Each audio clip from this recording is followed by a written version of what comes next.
Mike Okri, you're welcome to Humour Hangout with Koffi Tha Guru, your host with the most. Yes, I'm the man. It's my show.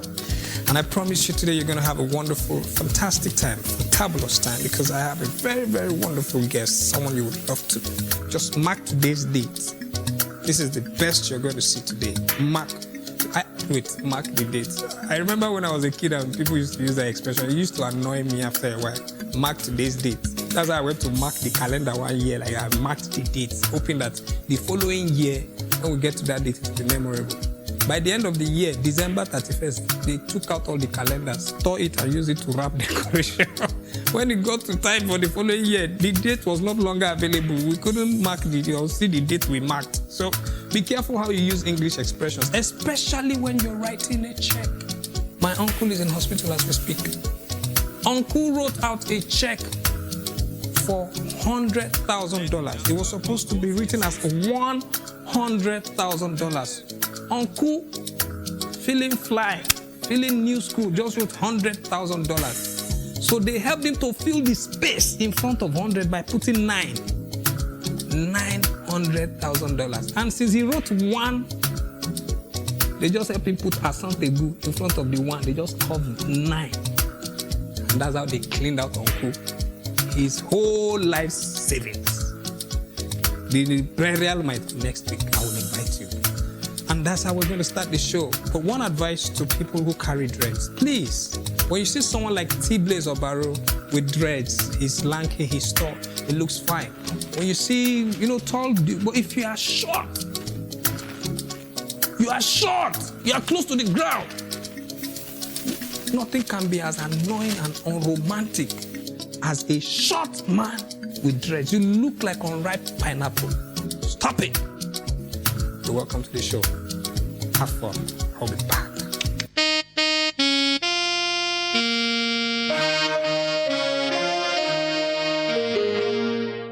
Hi people, my name is Kevin Ikeduba, aka Kevin the Clock News, and you're watching Humour Hangout with my own boy, Koffi Tha Guru. Keep watching.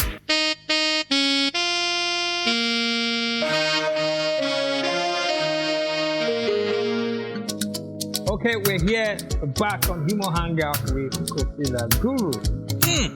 I told you earlier that my guest is someone you might not think would be on a show like this, that I was going to shock you. It was going to be a fantabulous episode. Ladies and gentlemen, I'm with one of the kings of pop soul from the 80s. They made pop feel so alive and so foreign, so ethnic, so everything was a total package. So much so that the music they gave us is still ingrained in our spirit. When their music plays, those who danced to it when they were alive still dance in their grave. No jokes. Ladies and gentlemen, I'm with the king himself, Mike Okri. King Mike Okri. Thank you. I don't know how to greet you. Should I lie down on the ground? Should I do Oba Tokpeye? I don't even know from which angle. Well, that I'm here in the first place is something I could say is honoring. So as you have honored us, you will continue to be honored, because of course I don't want to mention your age here, but I know by your age you should not be looking like this young boy here. Fresh. Well, the grace of God. This one is more than grace. You were out of the country for a while, and let me tell you, one of the most exciting things that happened. I was just back home, was in 2005, and then I just saw this video of Sauce Kid featuring Mike Okri. I was like, wow! I could not fathom it because he had not done music for a while. Oh, wow. And then the next thing, I just see you doing the hook and chorus for a rapper that was just coming up. That blew me away. I see the humility. And now that same humility carry Baba come today. Thank you. I'm honored. We're still enjoying the school, playing in this thing. when people talk about your music, as much as they talk time and money, my best. Oh, yeah. That music really gave us some real let me call it kick in the butt. Really? Oh yes, we had to do it over and over again. For real? And at one time, if I would remember, the tempo was slow. We were a little jittery about how to get it better, and we had to speed it up a little bit, and that changed the groove. That changed the groove. Rumba, hey. Then we were using reel to reel, and of course. How do you feel seeing that all the effort it took then to make just a 3-minute song compared to what boys, the time it took you to make a 3-minute song and what they are doing now? How does it feel? We envisioned that today will be remembered because we will consider today to be the future then. Yeah. Because we were also the first to merge digital with analog. So it was obvious that along the line there would come a time where technology would take us to the point where we'll be all digital. However, we'll still have the actual feeling and belief that even when we do that, we should not abuse the use of technology. So even in America, there are a couple of things that are done, but we still hold on to the old ways. Not because we don't want to change, but because there are certain things that the old ways still give to us. There's a spiritual element. We connect. Yes, I know. That's why rock music is still the way it is. Yes. And country music is still, and they are the biggest. Oh yes. As much as you know 50 Cent or you know what's this boy's name, Takashi 69 and all these people, they are still not as big as the country music acts and the rock, the unknown rock stars. You seem to follow history. I know. Because Dolly Parton is still a multi-billionaire. Are you talking about? You need to go to our estate, then you will know. There are two kinds of estate. They have the job estate, which of course the likes of Bob Marley, even if they're great, still enjoy, and the generations after Bob Marley still enjoy, and they have their home estate. Yeah. So it is a double dose achievement. Yeah. It's great. We'll not even talk about the likes of Elvis Presley. Yeah, Elvis. Go to Graceland and see what's going on. I did some research on Elvis.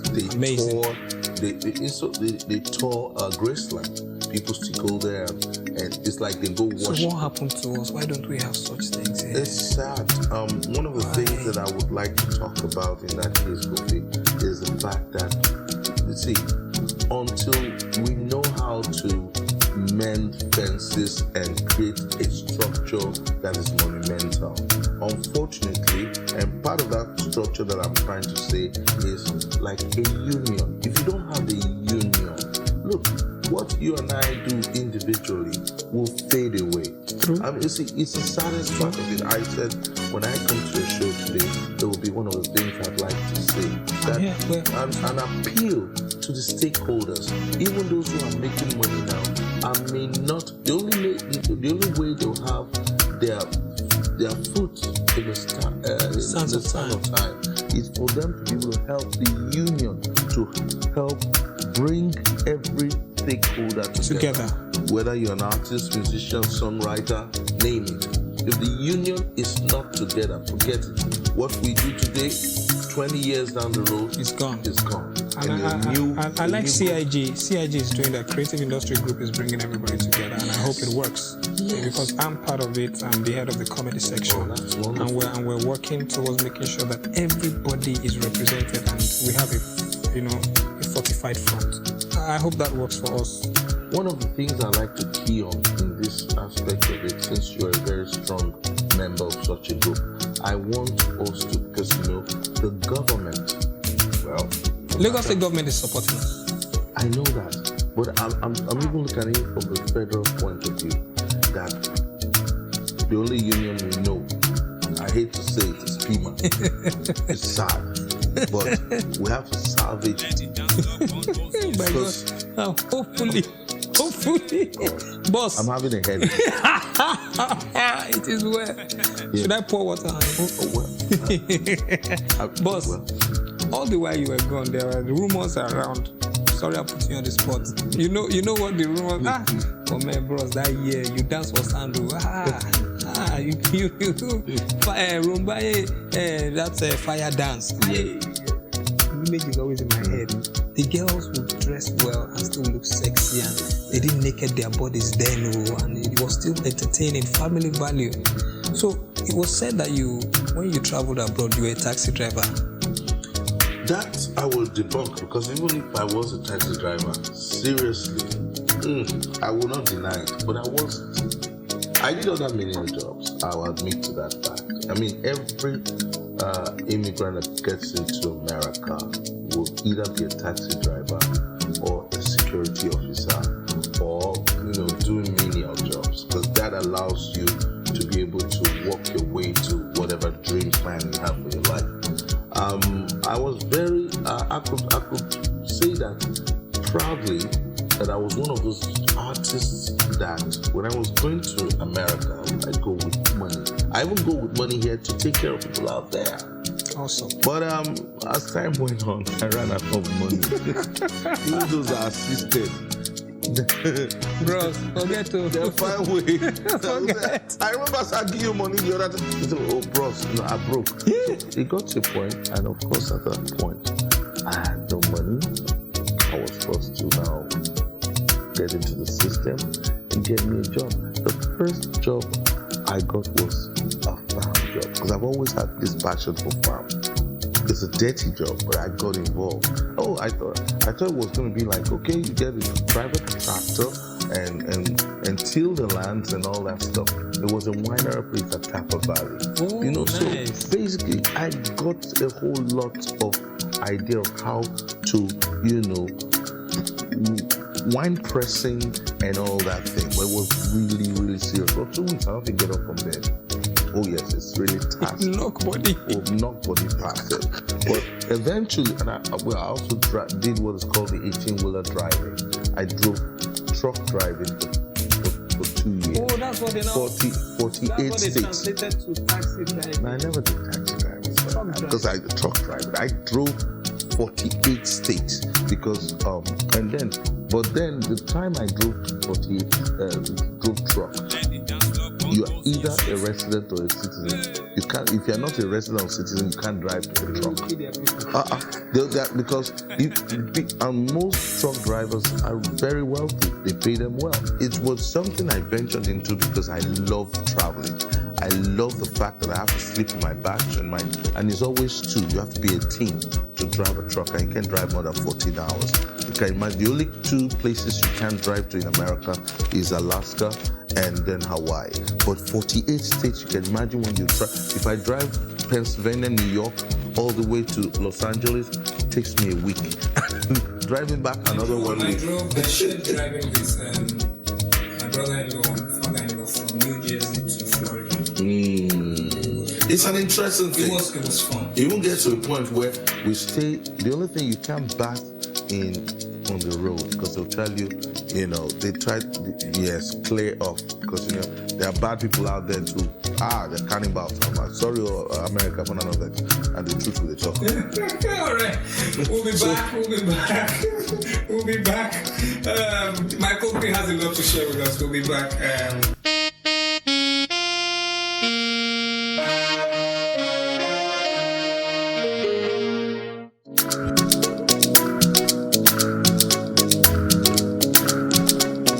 Ladies and gentlemen, Nigeria is a wonderful country. I'm proud to be a Nigerian.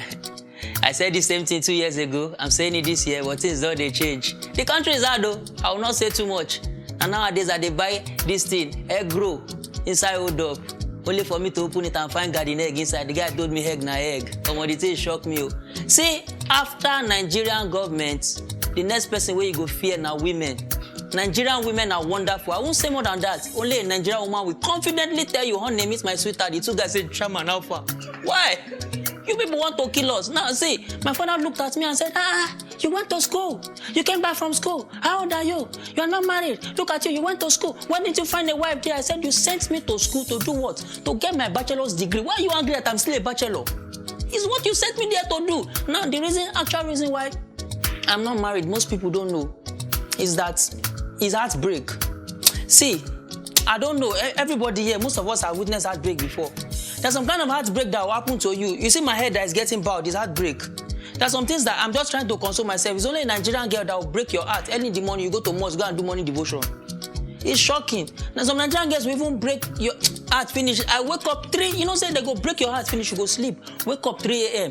Just look around inside the house. Now, wow, you go sleep back again. It's not nice at all. See, Nigerian girls, please, if you want to break our heart with concern, break our heart small. And now, the thing that is paining me, I'm just trying to drop these few lines as fast as possible. Please, how can you be a graduate of mathematics and you don't know why your ex left you? How can you be a graduate of economics and you don't know that in the relationship your demand is not up to the supply? How can you be a graduate of microbiology and you're parasitic in the relationship? Ladies and gentlemen, let me just leave it like that. My name is Dynamic V and you are on to Humour Hangout with Koffi Tha Guru. Thank you very much.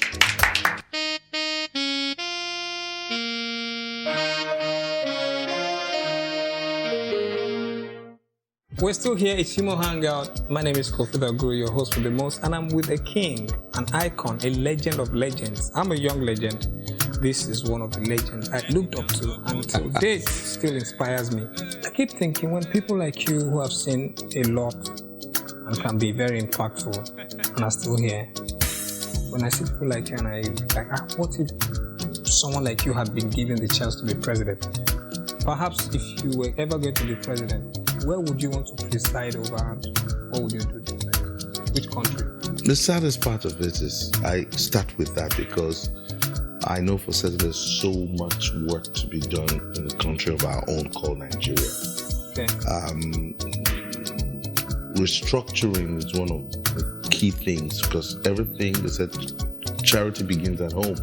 And it matters that we must begin to restructure ourselves as well, individually and collectively.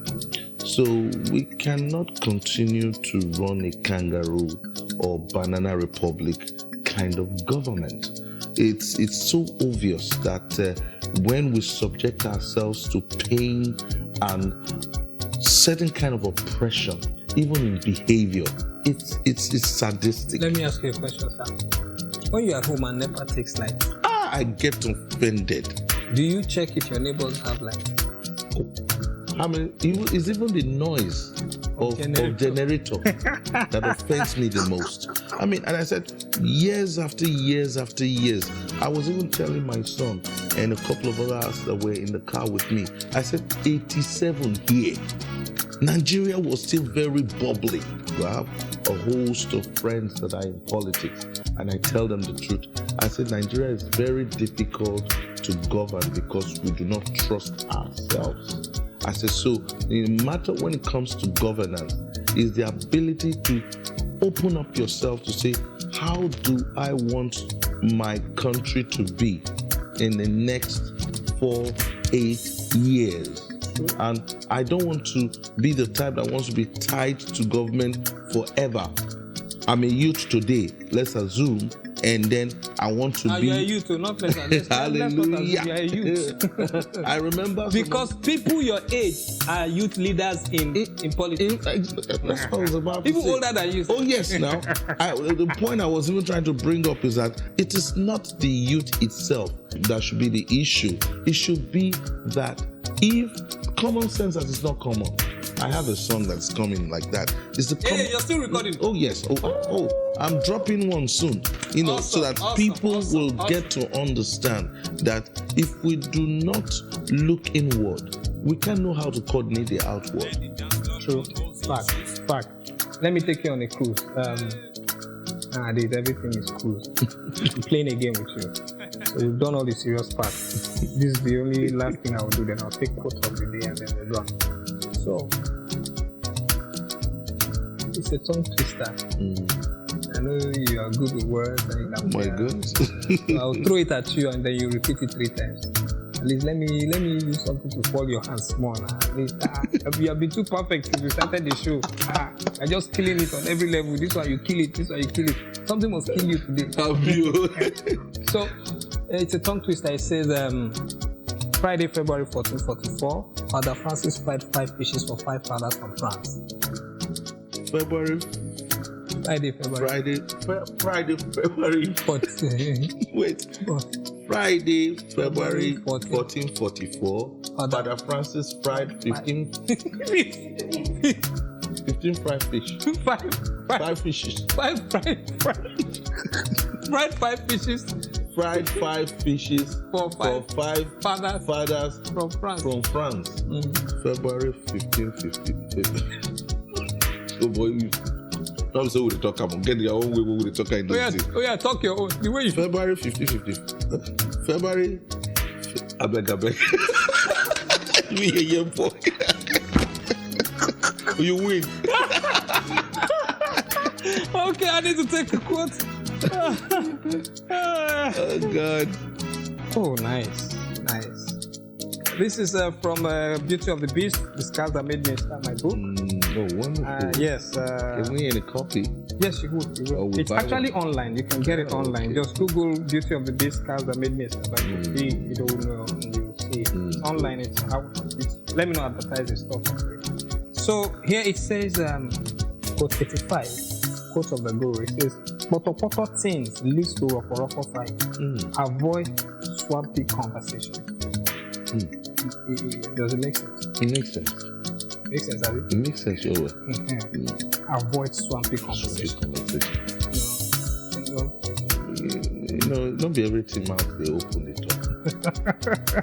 Thank you very much, boss. So tea or coffee, what do you prefer? I'm a coffee person. Really?